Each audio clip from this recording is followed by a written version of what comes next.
Hi there, it's Lindsay Upton the Quilt Quine. I'm going to be exploring the Bernina L890 as a quilter. I've already had a little go with the chain stitch and I used it for basting quilt backing onto my long arm zippers.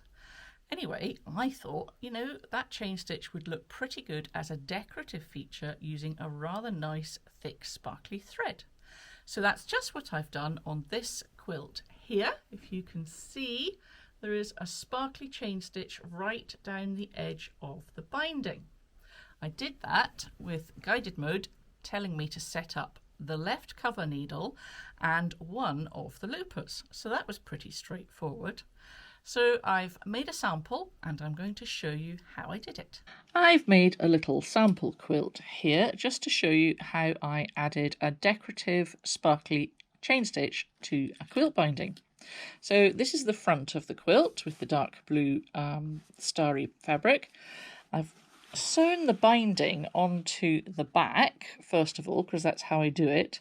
It's not terribly neat, but I'm not awfully bothered because if it was just a utility quilt, I think that's perfectly adequate.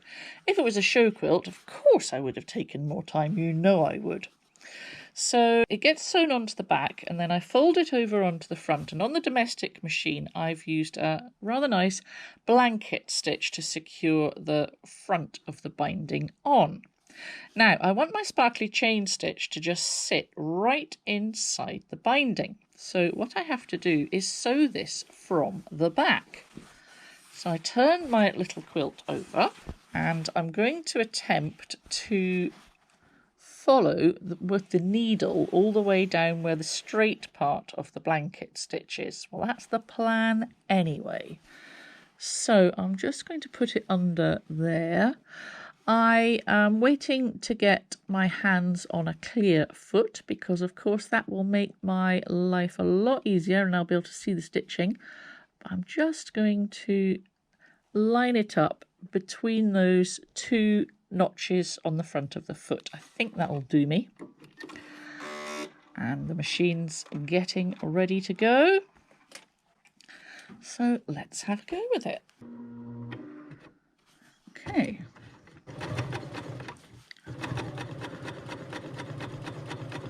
As you can hear, very quiet, and I don't have to be racing off.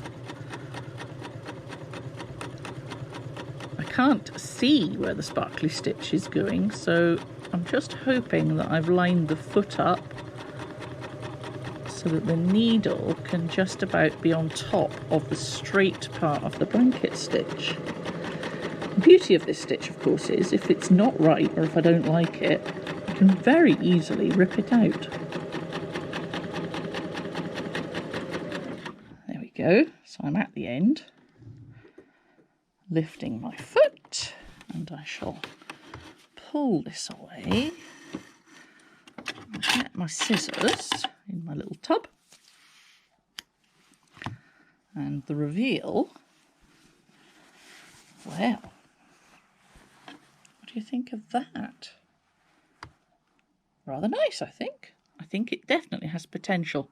Now, if I'm happy with the placement, I will take it back to my ordinary sewing machine and either using a metallic thread or even invisible, I will just secure it all down with a tiny zigzag. I could also do it with a straight stitch, and I think that looks super.